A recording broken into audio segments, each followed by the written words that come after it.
S madam. Seenu. Yes madam. Madam, உங்களை தேடிக்கிட்டு யாரோ வந்திருக்காங்க. இது இப்ப வந்துடுறேன். எல்லாரும் ஹோம்வொர்க் எடுத்து வைங்க. யாரும் சத்தம் போடக்கூடாது.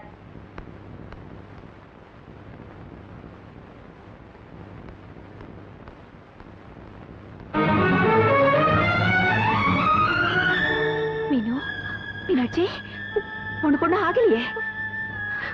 அந்த பாவிங்க ஒண்ணு என்னமோ பண்ணிட்டாங்கல்ல நினைச்சேன். ஏம்மா, நீங்க யாரு? இவளை எங்க பாத்தீங்க? அம்மா, ராத்திரி சினிமா பார்த்துட்டு கார்ல வந்துகிட்டு இருந்தேன். இந்த பொண்ணு ரோட்ல மயங்கி கிடந்தது. பக்கத்துல குழந்தை வேற அழுதுகிட்டு இருந்தது.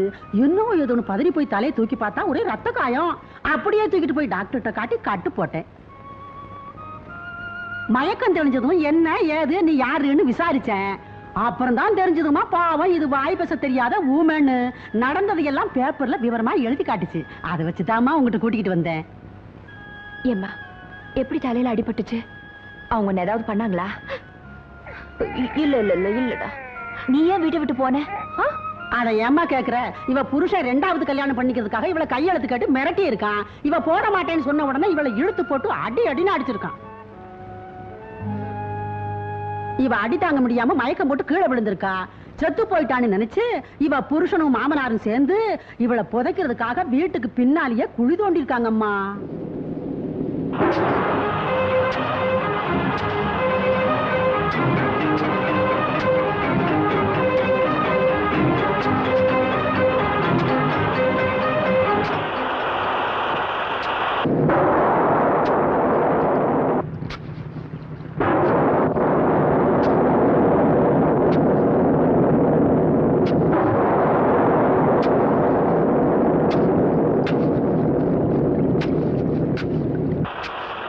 சீக்கிரம் வெட்டுறா. ஏன்பா அவளை எங்க போச்சலாம்? குழந்தை என்னப்பா பண்றது? அதை எங்காவது அனாதாசிரமத்தில் கொண்டு போய் போட்டலாம்டா. அது இங்க இருந்தா உன் வாழ்க்கைக்கு ஆபத்து. ஏய், எல்லாம் உன் நன்மைக்கு தாண்டா சொல்றேன். வெட்டுறா. சரிப்பா.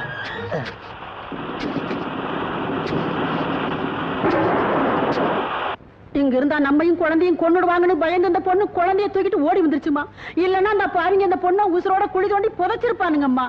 எப்படியம்மா இப்படிப்பட்ட குடும்பக்கார பாவிங்களெல்லாம் விட்டு வச்சிருக்கீங்க? என்ன நடந்தது எனக்கே இப்பதாம்மா தெரியுது. என்னம்மா, இனிமேலாவது இந்த பொண்ணை பத்திரமா பாத்துக்கங்கம்மா. நான் வரேம்மா. ரொம்ப நன்றிமா.